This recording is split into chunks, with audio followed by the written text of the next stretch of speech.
శ్రీవారి సాలకట్ల 2025 బ్రహ్మోత్సవాలు సజావుగా నిర్వహించడానికి ఏర్పాట్లన్నీ దాదాపు పూర్తయిన సందర్భంలో ఇవాళ టీటీడీ సీనియర్ అధికారులు జిల్లా అధికారి యంత్రాంగంతో దాదాపు 2 గంటల పాటు డీటెయిల్డ్గా సమీక్షా సమావేశం నిర్వహించడం జరిగింది. ఇప్పటికే గత అనుభవాల దృష్ట్యా ఈ సంవత్సరం చేసుకోవాల్సిన ఏర్పాట్ల మీద జూలై నుంచి అంటే మొట్టమొదటి మీటింగు అడిషనల్ ఈఓ గారి ఆధ్వర్యంలో అధికారులందరూ కూడా 10th జూలై పెట్టుకోవడం జరిగింది. ఆ తర్వాత ఆగస్టు నెలలో 18వ తేదీ జిల్లా స్థాయి అధికారులతో అదేవిధంగా టీటీడీ సీనియర్ అధికారులతో 2 సమీక్షా సమావేశాలు అప్పుడు ఉన్నటువంటి ఈఓ గారు కూడా ఏర్పాటు చేశారు. మళ్ళీ నేను వచ్చాక 11వ తేదీ టీటీడీ అధికారులతో అందరితో కూడా జరిగినటువంటి ఏర్పాట్ల మీద సమీక్ష నిర్వహించుకున్నాం. ఆ తర్వాత టీటీడీ బోర్డు కూడా ఒక ప్రత్యేకమైన సమావేశం ఏర్పాటు చేసుకొని భక్తుల కోసం చేసినటువంటి ఏర్పాట్లు కూడా బాగా విస్తృతంగా డిస్కషన్ చేశారు. మళ్ళీ ఇవాళ కోఆర్డినేషన్ కోసం ఇది ఒక లాస్ట్ మీటింగ్ పెట్టుకొని అంశాలు అన్నీ కూడా డిస్కస్ చేశాం. సీనియర్ అధికారులు అందరూ కూడా ఈ బ్రహ్మోత్సవాలు చాలా పగడ్బందీగా సజావుగా నిర్వహించడానికి ఏర్పాట్లన్నీ పూర్తి అయినాయని చెప్పేసి దీంట్లో తెలియచేయడం జరిగింది. అయితే ఇప్పటికే కొన్ని ఫార్మల్గా చేసేటువంటి కార్యక్రమాలు మొట్టమొదటిగా గౌరవనీయ ముఖ్యమంత్రి వర్యుల్ని TTD board chairman additional EO మేమందరం కూడా వెళ్ళి 24వ తేదీ సాయంత్రం స్వామివారికి పట్టు వస్త్రాలు సమర్పించడానికి ఆహ్వానించడం జరిగింది. గవర్నమెంట్ ముఖ్యమంత్రి వర్యులు డిస్కస్ చేస్తున్నప్పుడు మాకు ఇచ్చేటువంటి దిశానిర్దేశం ఏంటంటే తిరుమల పవిత్రతని కాపాడుకోవాలి,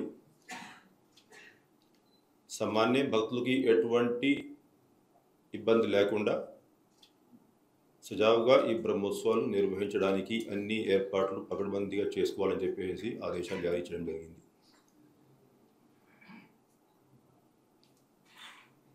అవే ఆదేశాలు దృష్టిలో పెట్టుకొని మైన్యూట్గా అన్ని అంశాల మీద వివిధ డిపార్ట్మెంట్స్ అందరూ కూడా ఫోకస్ చేసుకొని కృషి చేస్తూ ఉన్నారు.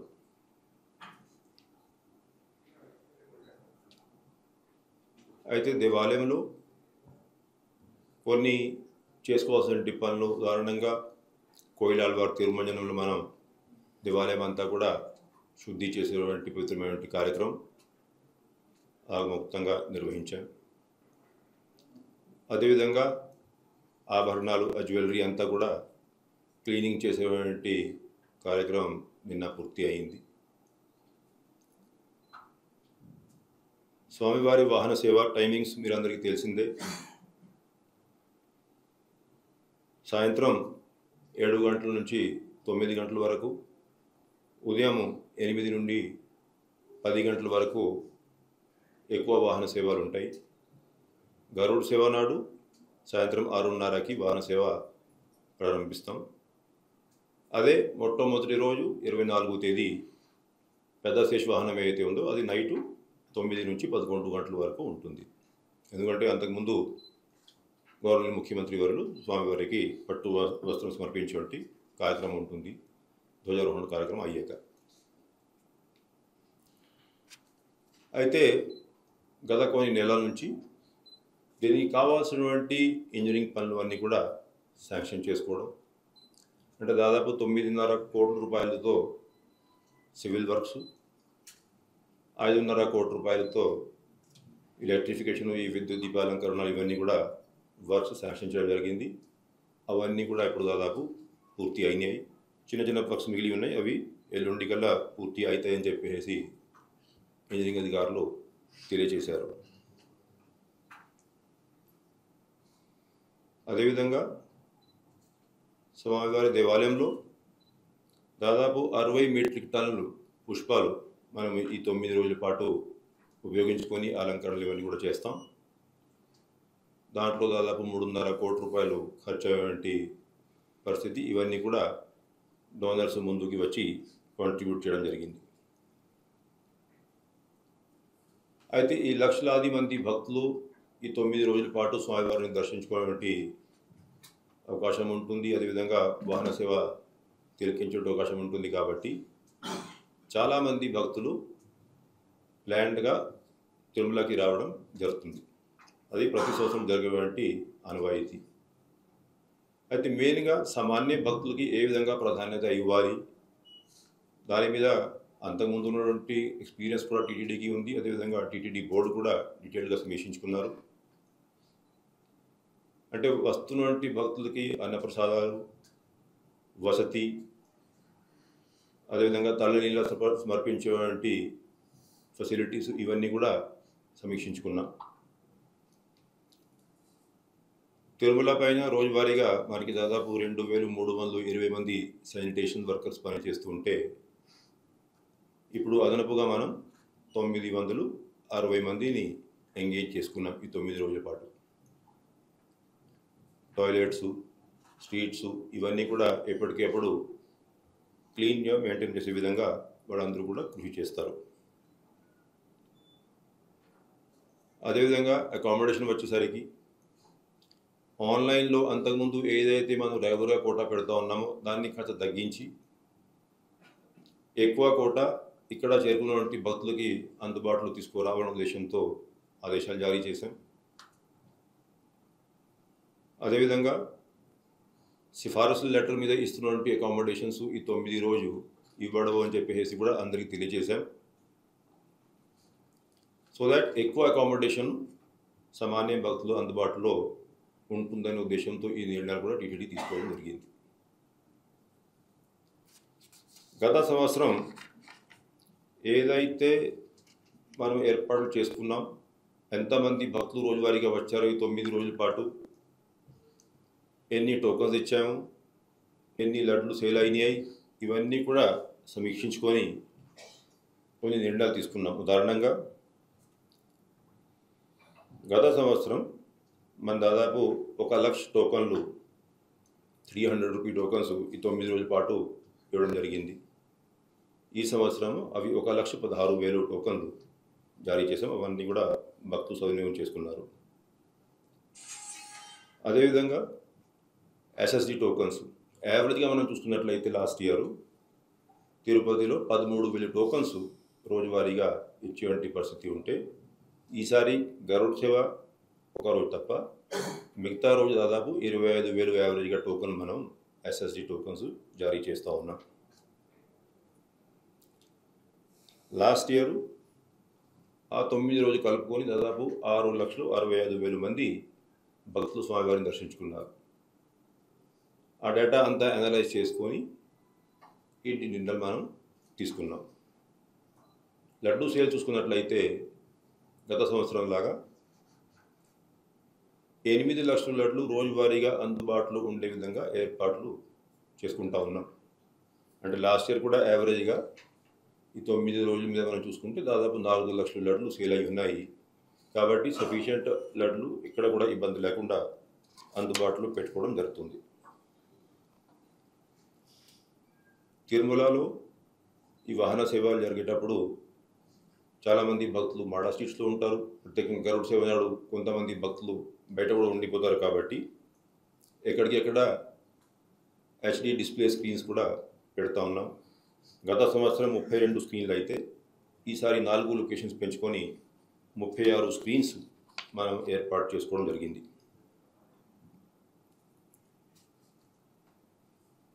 కళ్యాణఘట్టాలో దాదాపు 1,150 మంది క్షురకులు భక్తులకి సేవలు అందించడానికి సిద్ధంగా ఉన్నారు.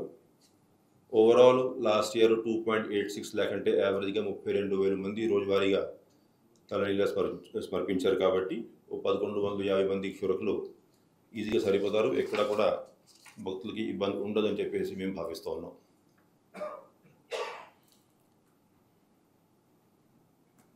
ఇచ్చినటువంటి ఏదైతే రూమ్స్ అకామిడేషన్ గురించి నేను మీకు తెలియజేశాను.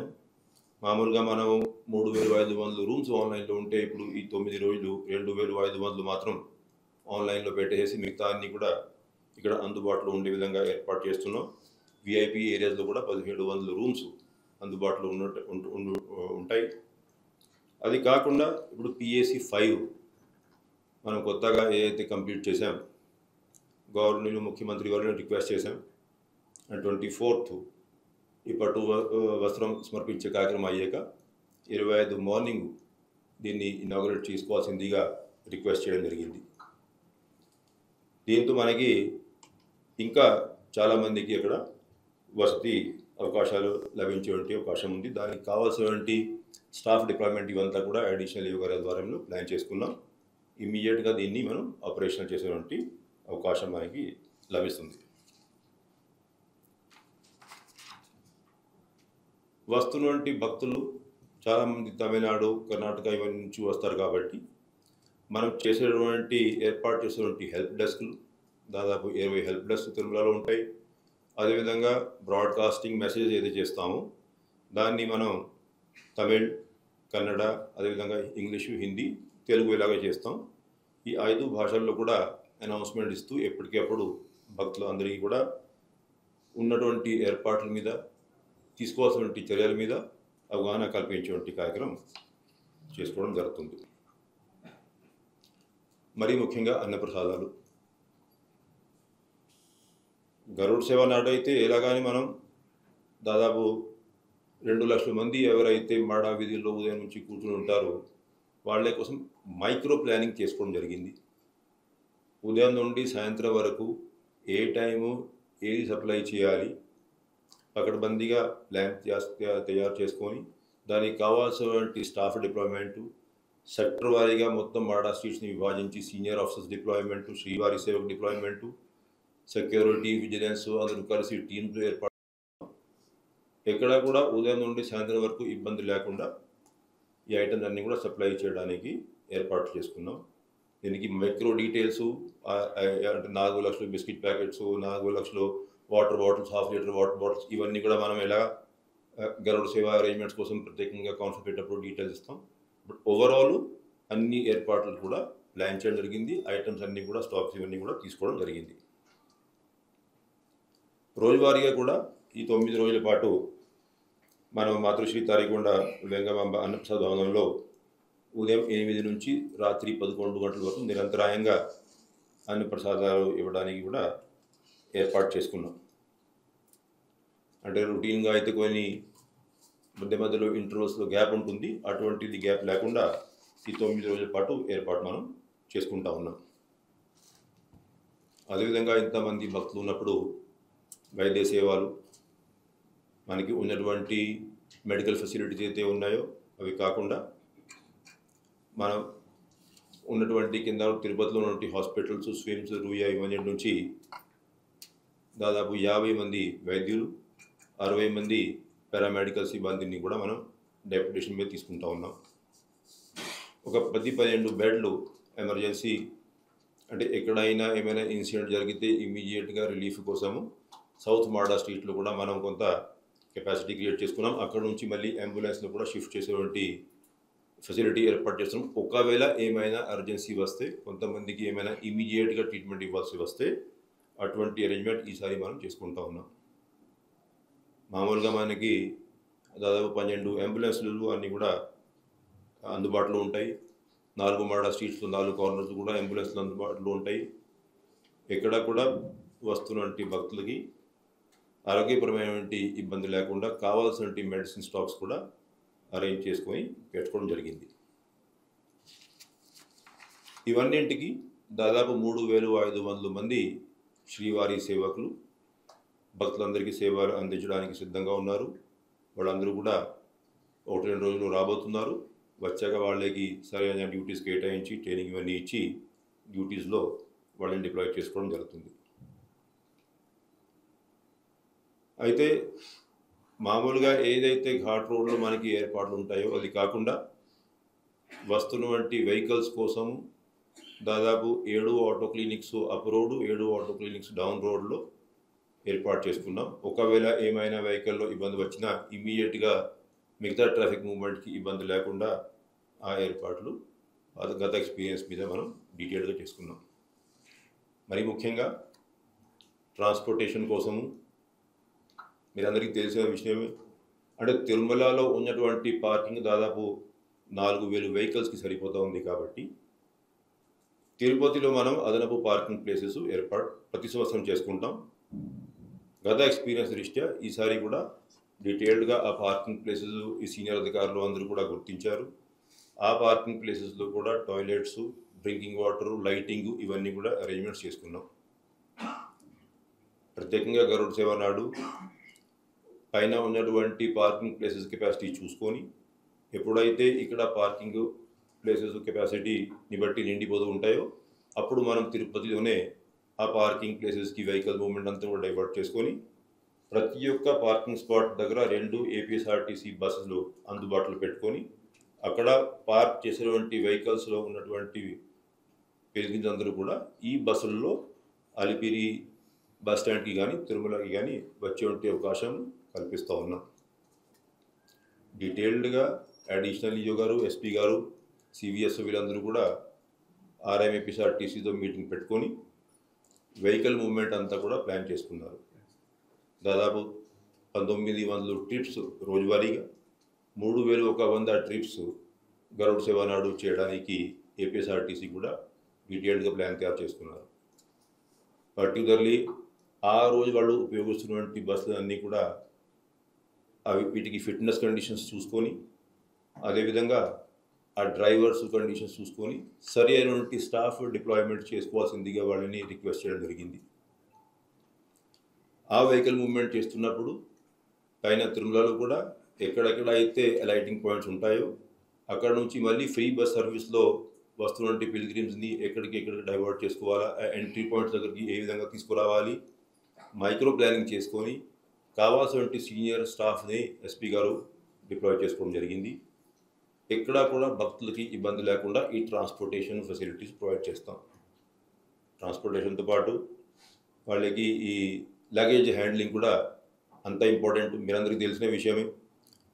ఒక్కొక్కసారి వాహన సేవాయిగా పర్టికులర్ గరుడ వాహన సేవ నాడు గరుడ వాహన సేవ తిలకించాక భక్తులందరూ కూడా గ్యాలరీ బై గ్యాలరీ మూవ్మెంట్ మొదలు పెడతారు. అప్పుడు ఈ కోఆర్డినేషన్ అంటే వాళ్ళ movement towards the luggage centres అక్కడ నుంచి బస్సుల వరకు చాలా క్రిటికల్. ఆ స్మూత్ ఫ్లో ఆఫ్ పిల్గ్రిమ్స్ కిందకి రావాలంటే. సో మనము ఇప్పుడు ఈ 9 రోజుల పాటు ఈ లగేజ్ సెంటర్స్ని మనం పిఎస్సి 4 నుంచి సేవా సదన్కి మార్చుకొని అక్కడ దాదాపు 36 కౌంటర్లు ఏర్పాటు చేసుకొని ఎక్కడ కూడా కన్ఫ్యూజన్ లేకుండా, డీలే లేకుండా భక్తులకి వాళ్ళ లగేజ్ తీసుకోవడానికి, తిరిగి ఇవ్వడానికి ఏర్పాట్లన్నీ కూడా పూర్తి చేసుకున్నాం. దాన్ని బట్టి ఎక్కడ కూడా ఈ వాహన సేవ అయ్యాక కింద దిగి వెళ్ళడానికి ఎక్కడ కూడా ఇబ్బంది ఉండదని చెప్పేసి మేము భావిస్తూ ఉన్నాం. సామాన్య భక్తులకి ఇంపార్టెన్స్ ఇవ్వాలంటే ఈ ఉన్నటువంటి మన టెంపుల్ కెపాసిటీని సరిగా సద్వినియోగం చేసుకోవాల్సిన అవసరం ఉంది. కాబట్టి మనము ఈ 9 రోజుల పాటు ఈ కొన్ని అంగ ప్రదక్షిణ రద్దు చేసేటువంటి కార్యక్రమం, కొన్ని ఆరోగ్య సేవలు రద్దు అంటే ఈ టికెట్స్ టోకన్స్ ఇవ్వకపోవడం, అదేవిధంగా వయోవృద్ధులకి, దివ్యాంగులకి, చంటి పిల్లలు తల్లిదండ్రులకి వాళ్ళందరికీ ప్రత్యేక దర్శనాల కోసం వాళ్ళని రిక్వెస్ట్ చేయడం జరిగింది. అంటే వాళ్ళు బ్రహ్మోత్సవం కంటే ముందు అయినా వస్తే బాగుంటుంది, లేకపోతే ఆఫ్టర్ బ్రహ్మోత్సవం అయినా వస్తే బాగుంటుంది. ఇటువంటి టోకన్స్ ఇచ్చేటువంటి ఫెసిలిటీసు అప్పుడు కుదరదు. ఎక్కువ మంది భక్తులు వస్తున్నారు కాబట్టి ఎక్కువ నిర్ణయం మనం తీసుకున్నాం. అదేవిధంగా బ్రేక్ దర్శనాలు అంటే ఈ రెఫరలు, ఈ బ్రేక్ దర్శనాలు ఇవన్నీ కూడా మనం ఈ 9 రోజుల పాటు యాక్సెప్ట్ చేయమని చెప్పేసి విఐపీలు అందరికీ కూడా రిక్వెస్ట్ చేయడం జరిగింది. బ్రేక్ దర్శనాలు స్వయంగా వచ్చేటువంటి విఐపీస్కి పరిమితం చేస్తూ ఉన్నటువంటి కెపాసిటీ అంతా కూడా సామాన్య భక్తులకి నేరుగా తిరుమలకి వచ్చే వాళ్ళకి అదేవిధంగా ఎస్ఎస్సి టోకన్స్ ఉన్న వాళ్ళకి ఉపయోగించుకోవాల్సిందిగా బోర్డులో కూడా డిసిజన్ తీసుకోవడం జరిగింది. మరి ముఖ్యంగా ఇప్పుడు సెక్యూరిటీ. అయితే ఇప్పుడు ఈ సెక్యూరిటీ, ఈ బందోబస్తు మన అందరికీ తెలిసిన విషయమే. లక్షలాది మంది భక్తులు వచ్చేటప్పుడు పకడ్బందీ సెక్యూరిటీ ఏర్పాటు చేసుకుంటానే మరి భక్తులకి ఇబ్బంది లేకుండా ఈ సెక్యూరిటీ వ్యవస్థ కూడా నిర్వహించాల్సిందిగా ఎస్పీ గారిని రిక్వెస్ట్ చేసాం. వారు కూడా దీని ప్రకారమే ఈ బందోబస్తు అంతా కూడా ప్లాన్ చేసుకున్నారు. అంటే మన ఓవర్ యాక్షన్ వల్ల పిల్గ్రిమ్స్కి ఇబ్బంది ఉండొద్దు, ఇక్కడ కూడా మరీ ఎక్కువ రిస్ట్రిక్షన్స్ పెట్టేసి మాడా స్ట్రీట్స్లో గ్యాలరీస్లో రావడానికి ఇబ్బంది పడే విధంగా కూడా సెక్యూరిటీ అరేంజ్మెంట్స్ ఉండొద్దు. అయినా సెక్యూరిటీ అంతా కూడా పర్ఫెక్ట్గా ఉండాలి. ఈ రెండు ఇష్యూస్ని కూడా మనం బ్యాలెన్స్ చేసుకుంటూ స్టాఫ్ డిప్లాయ్మెంటు అడిక్వేట్గా చేసుకొని బయట నుంచి వస్తున్నటువంటి పోలీస్ ఫోర్స్కి, మిగతా ఫోర్స్కి కూడా సరైన ట్రైనింగ్ ఇచ్చి వాళ్ళకి సరిగా డూస్ అండ్ డోంట్స్ కమ్యూనికేట్ చేసుకుంటూ వారు ప్లాన్ చేయడం జరిగింది. ఓవరాల్గా మనం చూస్తున్నట్లయితే దాదాపు 3000 సీసీటీవీ కెమెరాస్ని మనము కమాండ్ కంట్రోల్ సెంటర్తో లింక్ పెట్టుకొని కంటిన్యూస్గా రియల్ టైం మానిటరింగ్ చేసే విధంగా ఏర్పాట్లు ఎస్పీ గారు అదేవిధంగా సివిఎస్ గారు చేసుకుంటూ ఉన్నారు. ఆ ఇంటిగ్రేటెడ్ కమాండ్ కంట్రోల్ సెంటర్లో విజిలెన్స్ సెక్యూరిటీ స్టాఫే కాకుండా టీటీడీలో ఉన్నటువంటి మిగతా ముఖ్యమైన వింగ్స్ నుంచి కూడా ఆఫీసర్స్ డిప్లాయ్మెంట్ చేసుకొని వస్తున్నటువంటి ఫీడ్బ్యాక్, ఇన్ఫర్మేషన్ ఎప్పటికెప్పుడు కన్సర్న్డ్ ఆ డిపార్ట్మెంటల్ ఆఫీసర్స్ ద్వారా ఆ డిపార్ట్మెంట్ యాక్షన్ తీసుకునే విధంగా ఏర్పాటు చేసుకుంటా ఉన్నాం. దాదాపు 2000 మంది విజిలెన్స్, సెక్యూరిటీ, ఆక్టోపస్, ఎస్పీఎఫ్ ఇవంతా కూడా స్టాఫ్తో పాటు పోలీస్ ఎస్పీ గారి ఆధ్వర్యంలో దాదాపు 3800 మంది పోలీసులు ఈ సెక్యూరిటీ సెటప్ అంతా కూడా నిర్వహిస్తారు. అదేవిధంగా గరుడ సేవకి మళ్ళీ ప్రత్యేకంగా దాదాపు 1300 మంది పోలీసులు అవసరమని చెప్పేసి వారు ఎస్టిమేట్ చేశారు. అంతా కూడా డిప్లాయ్మెంట్ జరుగుతుంది. వస్తున్నటువంటి సీనియర్ ఆఫీసర్సు అంటే ఎవరికైతే అంతకుముందు బ్రహ్మోత్సవాల్లో ఎక్స్పీరియన్స్ ఉందో, పిల్గ్రిమ్ హ్యాండ్లింగ్లో అదేవిధంగా సెక్యూరిటీలో ఎక్స్పీరియన్స్ ఉందో, తిరుమల ఇష్యూస్ అన్నింటినీ కూడా ఎక్స్పీరియన్స్ చేసేటువంటి అంటే అర్థం చేసుకున్నటువంటి ఎక్స్పీరియన్స్ ఉందో అటువంటి అధికారులని కొంతమందిని వారు బయట నుంచి కూడా డిప్లాయ్ చేసుకోవడం జరుగుతుంది. ఆ డిప్లాయ్మెంటు ఆ స్టాఫ్ రేపు నుండి రాబోతున్నారు. వచ్చాక వాళ్ళకి డీటెయిల్డ్గా ట్రైనింగ్ ఇచ్చి డిప్లాయ్మెంట్ చేసుకుంటారు. అంతకుముందే ఎస్పీ గారు, సివిఎస్ గారు, డిషిలియో గారు మీడియా మిత్రులని అందరినీ కూడా తీసుకెళ్ళి ఆ క్యూ లైన్స్ ఏదైతే 4 మాడా స్ట్రీట్స్ కార్నర్స్లో ఎక్కడి నుంచి అయితే మనం పిల్గ్రిమ్స్ని ఇన్ఫ్లోగా తీసుకుంటామో అటువంటి ఫెసిలిటీస్ ఏదైతే క్రియేట్ చేసామో, కొత్త క్యూ లైన్స్ మూవ్మెంటు, బ్యారికేడింగ్ ఇవన్నీ మనం ఏర్పాటు చేసుకున్నాం. ఇవన్నీ కూడా వాళ్ళు మీడియా ద్వారా భక్తులందరికీ తెలియచేశారు. అంటే దాదాపు లాస్ట్ 2 years నుంచి మనం ఈ 4 మాడా వీధి కార్నర్స్లో కూడా భక్తుల్ని లోపలికి తీసుకువచ్చి స్వామివారి దర్శించేటువంటి వాహన సేవ తిలకించే అవకాశం కల్పిస్తున్నాం. దాన్ని లాస్ట్ ఇయర్ ఉన్నటువంటి ఫీడ్బ్యాక్ దృష్ట్యా ఇంకా పకడ్బందీగా చేసేటువంటి ప్రణాళిక ఈ సంవత్సరం మనం సిద్ధం చేసుకున్నాం. అంటే లాస్ట్ ఇయర్ మనకి ఉన్నటువంటి మేజర్ 2 ఫీడ్బ్యాక్స్, ఒకటి ఆ కార్నర్స్లో ఇట్లాగా భక్తులు బయట నుంచి వచ్చేటప్పుడు కొన్ని చోట ఎక్కువ మంది భక్తులు గ్యాదర్ అయ్యి కొద్దిగా ఇంకా స్మూత్గా చేసేటువంటి అవకాశం ఉందనేది ఒకటి. సౌత్ మాడా స్ట్రీట్స్లో ఇంకా టాయిలెట్స్ ఫెసిలిటీ కూడా ఇంకా మెరుగైన ఫెసిలిటీస్ ఏర్పాటు చేస్తే బాగుంటుందని చెప్పి ఈ యొక్క ఫీడ్బ్యాక్. ఈ 2 ఫీడ్బ్యాక్స్ మనకి లాస్ట్ ఇయర్ అయితే వచ్చాయో ఈ రెండింటి మీద కూడా యాక్షన్ తీసుకొని ఈసారి లాస్ట్ ఇయర్ కంటే ఎక్కువ స్మూత్గా ఎక్కడ కూడా ఇబ్బంది లేకుండా ఈ ఏర్పాట్లన్నీ చేయడానికి మనం యాక్షన్ తీసుకుంటా ఉన్నాం. ఇటువంటి బందోబస్తుల కోసం ఎస్పీ గారు, జిల్లాధికారి యంత్రాంగం అందరూ కూడా ఎన్డీఆర్ఎఫ్ టీము, ఎస్డీఆర్ఎఫ్ టీమ్స్ ఇవన్నీ కూడా డిప్లాయ్ చేసుకొని ఎక్కడికి ఎక్కడ సెక్యూరిటీ అరేంజ్మెంట్స్ని కంటిన్యూస్గా మానిటర్ చేస్తూ ఉన్నారు. ఇటువంటి సెక్యూరిటీ అరేంజ్మెంట్స్ దానికోసం చాలా కోఆర్డినేషన్ అంటే టీటీడీ, సివిఎస్ఓ స్టాఫ్, ఎస్పీ గారి దగ్గర ఉన్నటువంటి స్టాఫ్, ఇంటెలిజెన్స్ విభాగాలు వాళ్ళందరూ కూడా ఒక టీమ్గా పని చేసుకుంటూ బాగా కోఆర్డినేషన్తో వస్తున్నటువంటి ఇన్ఫర్మేషన్ అన్నీ కూడా అనలైజ్ చేసుకుంటూ ఎటువంటి స్టెప్స్ తీసుకుంటే బాగుంటుంది అటువంటి స్టెప్స్ వాళ్ళు తీసుకోవడం జరుగుతూ ఉంది.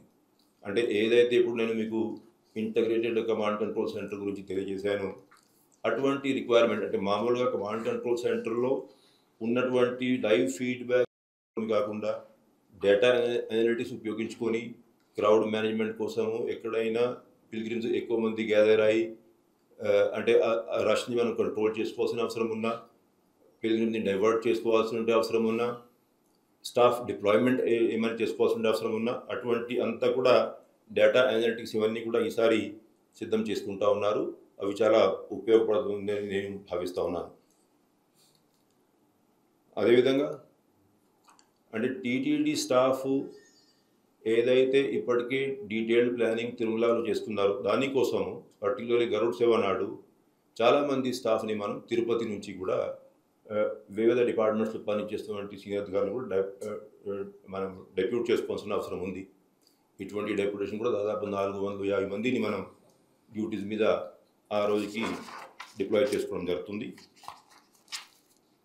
పర్టికులర్లీ ఇప్పుడు మనం వాహన సేవ మాడా స్ట్రీట్స్ జరుగుతున్నప్పుడు ఉన్నటువంటి కల్చరల్ టీమ్స్ ఏదైతే బృందాలు వస్తున్నాయి దాని మీద లాస్ట్ మనం పోల్చుకుంటే చాలా ఇంప్రూవ్మెంట్ ఈ సంవత్సరం మనం చేసుకున్నాం. అంటే ఈ సంవత్సరం దాదాపు 28 రాష్ట్రాల నుంచి దాదాపు 298 బృందాలు వస్తూ ఉన్నాయి. అంటే లాస్ట్ ఇయర్ 16 రాష్ట్రాల నుంచి దాదాపు 223 బృందాలు రావడం జరిగింది. ఈసారి 28 రాష్ట్రాలు. అంటే ఉద్దేశమే అంటే ఇది ఒక నేషనల్ లెవెల్ అవుట్లుక్ రావాలి.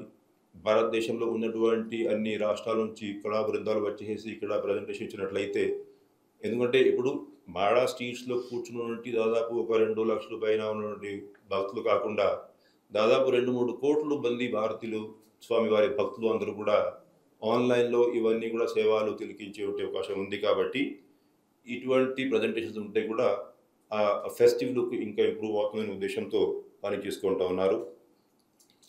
ఓ గరుడ్ సేవ నాడు కూడా దాదాపు 20 రాష్ట్రాల నుంచి 37 కళా బృందాలు ప్రత్యేక ప్రదర్శనలు ఇచ్చేటువంటి కార్యక్రమం ఈ సంవత్సరం తీసుకోవడం జరుగుతుంది. సో అట్లాగా మీరు చూసుకున్నట్లయితే అన్ని ఆస్పెక్ట్స్లో ఎక్కడా కూడా దాంట్లో వాళ్ళ అరైవల్, వాళ్ళ information, food, water, transport, health, sanitation, accommodation, స్వామివారి మూలవారి దర్శనము, ఇవన్నీ కూడా అన్ని రంగాల్లో మనం డీటెయిల్డ్ మైక్రో ప్లాన్ తయారు చేసుకొని ఈ 9 రోజుల పాటు కూడా భక్తులందరికీ మంచి సేవలు అందించడానికి ఇటు టీటీడీ అధికారులు, అటు కలెక్టర్ గారు, ఎస్పీ గారు, మున్సిపల్ కమిషనర్ గారు వీళ్ళందరూ కూడా కృషి చేసుకుంటున్నారని చెప్పేసి ఈ సందర్భంగా తెలియజేస్తూ భక్తులు అందరూ కూడా వచ్చి స్వామివారిని అదేవిధంగా వాహన సేవని దర్శించుకొని స్వామివారి ఆశీస్సులు పొందాల్సిందిగా మనవి చేసుకుంటూ ఓం నమో వెంకటేశాయ. 4 మాడా స్ట్రీట్స్లో కార్నర్స్లో ఏదైతే దాదాపు 45 నిమిషాల పాటు వాహనం అక్కడ ఉంచుకొని 4 చోట కూడా మనము క్యూ లైన్స్ ఏర్పాటు చేసుకొని అక్కడ నుంచి మనము భక్తులు అందరినీ ఆ వాహన సేవ తెలిపే అవకాశం కల్పిస్తూ ఉన్నాం. అయితే లాస్ట్ ఇయర్ దాదాపు 16,000 మంది ఇట్లాగా వచ్చి స్వామివారిని దర్శించుకున్నారు. ఈసారి దాదాపు 35,000 వరకు కెపాసిటీ క్రియేట్ చేసుకుంటున్నాం. అయితే దీంట్లో ఏంటంటే మనం 2 బ్యాలెన్స్ చేసుకోవాల్సిన అవసరం ఉంది. అంటే ఎక్కువసేపు మనం వాహనాన్ని అక్కడ నిలబెట్టలేం. సో 45 నిమిషాల పాటు ఆ 4 మూలాల్లో వాహనం నిలబెట్టేసి వీలైనంత వరకు భక్తులకి అక్కడ దర్శనం అవకాశం కల్పిస్తూ ఉన్నాం. మిగతా ఎవరైతే మిగిలిపోతారో వాళ్ళ కోసం డిస్ప్లే స్క్రీన్స్ మనం తిరుమలలో ఏర్పాటు చేసుకుంటా ఉన్నాం. రీఫిల్లింగ్ అది ఎలాగనే ఉంటుంది. ఈస్ట్ మాడా స్ట్రీట్లో అది మామూలే, అది ప్రతి సంవత్సరం చేసేదే. అది ఈ సంవత్సరం కూడా ఉంటుంది. అంటే ఇది మనం లాస్ట్ 2 years నుంచి మొదలు పెట్టాము. లాస్ట్ ఇయర్ ఫస్ట్ మొదలు పెట్టాము. లాస్ట్ ఇయర్ కొంత ఇంప్రూవ్మెంట్ చేశాము. ఈ సంవత్సరం బయట అంటే క్యూ లైన్ మూవ్మెంట్లో లాస్ట్ ఇయర్ కొంత ఇబ్బంది అయింది. కొన్ని చోట్ల గ్యాదర్ అయ్యారు భక్తులు. అవంతా కూడా ఈసారి డీటెయిల్డ్గా వెళ్ళి డిస్కషన్స్ చేసుకొని స్పాట్ ఇన్స్పెక్షన్స్ చేసుకొని ఆ బయట కూడా ఆ క్యూ లైన్ మూవ్మెంట్ స్మూత్గా ఉండాలి. భక్తులు అక్కడ ఒక 3-4 hours వెయిట్ చేసినా కూడా మళ్ళీ ఇబ్బంది పడకుండా ఎక్కడైతే మన క్యూ లైన్స్లో వెయిటింగ్ ఉంటుందో అక్కడ కూడా అన్నప్రసాదాలు, మంచినీరు ఇవన్నీ కూడా ఫెసిలిటీస్, టాయిలెట్స్ ఇవన్నీ కూడా చూసుకొని అటువంటి చోట మనం వాళ్ళని హోల్డింగ్ ప్లాన్ చేసుకోవడం జరిగింది. రీఫిలింగ్ ఇప్పుడు రీఫిలింగ్ మనం కొత్త చేసేది ప్రతి సంవత్సరం ఈస్ట్ మాడా స్ట్రీట్లో అయితే ఫ్రంట్ ఎండ్లో లొకేషన్ ఉంది అంతవరకు మనం ప్రతి సంవత్సరం చేస్తాం. ఈ సంవత్సరం కూడా అది ఏర్పాటు చేసుకుంటాం. ఇప్పుడు మెయిన్ ఛానల్స్ కంటే కూడా ఇప్పుడు సోషల్ మీడియా మార్గాలు అయితే ఉన్నాయో అవి చాలా ఇంపార్టెంట్ అయినాయి. పర్టికులర్లీ ఫేక్ న్యూస్, రూమర్ మాంగరింగ్కి ఎక్కువ దాన్ని ఉపయోగించే అవకాశం ఉంది. అయితే మన వైపు నుంచి ఏమో టైం టు టైం కమ్యూనికేట్ చేయడం అనేది మన సిపిఆర్ఓ విభాగం అంతా కూడా కృషి చేస్తారు. అది కాకుండా జిల్లా పోలీసు ఎస్పీ గారి ద్వారంలో కూడా ఒక ప్రత్యేకమైన సెల్ ఏర్పాటు చేసుకొని దాంట్లో వస్తున్నటువంటి ఫీడ్ అంతా కూడా, అంటే అది పాజిటివ్ న్యూస్ కావచ్చు, నెగిటివ్ న్యూస్ కావచ్చు, వస్తున్నటువంటి న్యూస్ ఐటమ్స్, సోషల్ మీడియాలో వస్తున్నటువంటి ఐటమ్స్ అన్నీ కూడా కంటిన్యూస్గా రియల్ టైం మానిటరింగ్ చేయడానికి వారు సెల్ సెటప్ చేసుకుంటున్నారు. సిపిఆర్ఓ ద్వారంలో ఉన్నటువంటి సెల్, ఎస్పీ గారి ద్వారంలో ఉన్నటువంటి ఇంకొక సెల్, వాళ్ళు కంటిన్యూస్గా ఫీడ్ అంతా కూడా మానిటర్ చేస్తారు. ఎక్కడ కూడా ఎటువంటి వార్తలు వస్తే దాన్ని వెరిఫై చేసుకోవడం, ఏమైనా నిజమైన మన దగ్గర ఏమైనా ఇంకా ఇంప్రూవ్మెంట్ చేసే అవకాశం ఉంటే అటువంటి చర్యలు తీసుకోవడం, ఎక్కడైనా అనవసరమైనటువంటి రూమర్స్ ఉంటే నిజం కాకపోతే దాన్ని కౌంటర్ చేసేదానికి కూడా అరేంజ్మెంట్స్ చేసుకుంటున్నాం. అయితే మరీ ముఖ్యంగా నేను మీరందరినీ కూడా రిక్వెస్ట్ చేస్తున్నా, భక్తులందరినీ రిక్వెస్ట్ చేస్తున్నా, అంటే ఇది చాలా పవిత్రమైనటువంటి కార్యక్రమం, భక్తులు మనోభావాలతో కూడినటువంటి కార్యక్రమం. ఈ ఉత్సవంలో ఎంతోమంది పాల్గొంటారు, కోట్లాది మంది లైవ్లో కూడా చూస్తూ ఉంటారు. కాబట్టి టీటీడీ చేసినటువంటి ఏర్పాట్ల మీద ఎక్కడైనా ఫీడ్బ్యాక్, నిజమైనటువంటి ఫీడ్బ్యాక్ ఉంటే డెఫినెట్గా అధికార యంత్రాంగం కూడా ఆ ఫీడ్బ్యాక్ దృష్టిలో పెట్టుకొని కావాల్సినటువంటి చర్యలు తీసుకుంటానికి సిద్ధంగా ఉన్నాం. ఎప్పటికీ అప్పుడు మీడియా మిత్రులు కూడా మాకు ఇస్తుండే సమాచారం మేము తీసుకుంటా ఉన్నాం. ఇన్స్పెక్షన్ చేస్తున్నప్పుడు భక్తులు ఇస్తున్నటువంటి సమాచారం, ఫీడ్బ్యాక్ కూడా పరిగణనలోకి తీసుకుంటా ఉన్నాం. ఫీడ్బ్యాక్ ఆధారంగా ఇంకా స్టెప్స్ తీసుకోవడం మాకు కూడా మంచిదే, అందరికీ మంచిదే. కానీ రూమర్ మాంగరింగ్ వల్ల ఎవరికి ఉపయోగం లేదు. ఇటువంటి పవిత్రమైన కార్యక్రమం జరిగేటప్పుడు ఆ భక్తులు కూడా ఎవరైతే పోస్టులు వేస్తూ ఉన్నారో ఆ పోస్టులు బాగా అర్థం చేసుకొని ఎంతవరకు అయితే నిజం ఉందో, ఎంతవరకు అయితే టీటీడీ ఆ ఇన్ఫర్మేషన్ ఆధారంగా ఇంకా మెరుగైన సేవలు అందించే అవకాశం ఉంటుంది. అటువంటి ఫీడ్బ్యాక్ ఇచ్చే ఉద్దేశంతో పోస్ట్ వేసుకోవాల్సిందిగా అందరినీ నేను రిక్వెస్ట్ చేసుకుంటా ఉన్నాను. అదేవిధంగా ఒకవేళ ఏమైనా ఇంకరెక్ట్ ఐటమ్స్ సోషల్ మీడియాలో వచ్చినప్పుడు టీటీడీ ఇచ్చేటువంటి వివరణ కూడా మిగతా భక్తులందరూ కూడా గమనించాల్సిందిగా నేను రిక్వెస్ట్ చేసుకుంటా ఉన్నాను. తెలుగులో న్యూస్ కి ఫాస్టెస్ట్ యాప్ ఇప్పుడు టోటల్లీ న్యూ అవతార్లో జస్ట్ 5 seconds లో కంప్లీట్ న్యూస్. సోషల్ మీడియాలో ట్రెండ్స్ కి one stop solution. Live TV app voice search option తో ఇప్పుడే డౌన్లోడ్ చేయండి లేదా అప్డేట్ అయిపోండి. యాప్ లింక్ డిస్క్రిప్షన్ లో ఉంది.